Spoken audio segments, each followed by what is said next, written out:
Open చేస్తే కొంతమంది soldiers కొంతమంది ఖైదీలని ప్రిజం టు ప్రిజం కి షిఫ్ట్ చేస్తున్నట్లుగా మనకు సీన్ అయితే చూపించారు. అండ్ తర్వాత ఆ ఖైదీలందరినీ కూడా ఒక ప్రిజం లోకి తీసుకెళ్లడం చూపించారు. అండ్ ఇక్కడ మనకి క్రావెన్ లుక్ అయితే ఒక బోల్డ్ లుక్ అయితే మనకు చూపించారు.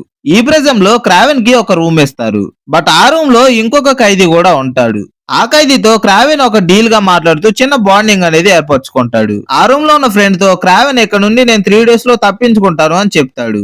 After that scene the next day మనోడు క్రావెన్ వెయిట్ లిఫ్టింగ్ చేయడం చూపిస్తారు. అలా క్రావెన్ వర్కౌట్ చేస్తూ ఉన్నప్పుడు ఒక ఇద్దరు మెంబర్స్ వచ్చి క్రావెన్ ఆ వెయిట్ లేపకుండా పట్టుకుని ఉంటారు. అయితే క్రావెన్ ఆ టైంలో ఆ వెయిట్ తో పాటు వాళ్ళిద్దరిని కూడా పైకి లేపి ఎత్తి పడేస్తాడు. అండ్ వాళ్ళిద్దరితో ఒక చిన్న ఫైట్ అయితే ఉంటుంది. నేను అనుకున్నాను జస్ట్ కామిక్స్ లో ఎలాగైతే క్రావెన్ సిరం ని తీసుకున్న తర్వాత హంటర్ గా మారాడు అనేది మనకి మూవీలో చూపిస్తారు అనుకున్నా. బట్ మేబీ అది మనకి మూవీలో బ్యాక్ డ్రాప్ స్టోరీలో ఏమన్నా చూపిస్తారేమో.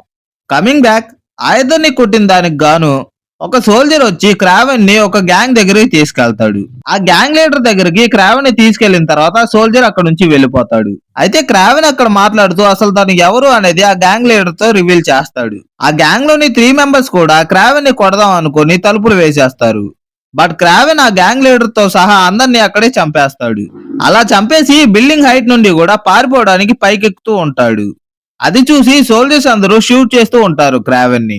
బట్ క్రావెన్ చాలా ఫాస్ట్ గా మూవ్ అవుతూ ఉంటాడు. అండ్ ఈ సీన్ లో మనకి క్రావెన్ యొక్క సూపర్ స్పీడ్ ని మనకు చూపించారు. మెయిన్లీ నాకు ఈ సీన్స్ లో బాగా నచ్చింది తను వాల్స్ మీద పాస్ అవుట్ అవ్వడం అండ్ స్పీడ్ గా బుల్లెట్స్ కూడా తగలకుండా మూవ్ అవుట్ అవ్వడం. అక్కడ నుండి క్రావెన్ తప్పించుకొని మంచులో నుండి ఫాస్ట్ గా పరిగెడుతూ ఒక జెట్ ఫ్లైట్ లోకి వెళ్లి త్వరగా వెళ్ళు అంటూ తనతో అంటాడు. అంటే క్రావెన్ అక్కడ నుంచి తప్పించుకుంటాడని తనకి ముందే తెలుసు. అండ్ ఇదంతా ఒక ప్లాన్ అని మనకు అర్థం అవుతూ ఉంటుంది. అండ్ ఆ జెట్ ఫ్లైట్ లోకి ఎక్కిన తర్వాత క్రావెన్ తన మెడ మీద ఉన్న ఒక టాటూని ఒక లిక్విడ్ తో క్లీన్ చేసుకుంటాడు. తర్వాత సీన్ లో క్రావెన్ ని వెతుక్కుంటూ వచ్చిన కొంతమంది సోల్జర్స్ కి ఒక సీన్ లో క్రావెన్ ఐడి 0864 ఐడితో ఒక మెంబర్ పడి చనిపోయి ఉండడం వాళ్ళు చూస్తారు. అండ్ అక్కడ క్రావెన్ చనిపోయాడు అనుకుని ఆ సోల్జర్స్ తిరిగి వెళ్లిపోయి ఉండొచ్చు. మనకి ఎక్కడి వరకే చూపించారు మూవీ క్లిప్ లో. మేబీ ఫేక్ డెత్ ని క్రియేట్ చేసిన కూడా క్రావెనే అయి ఉండొచ్చు.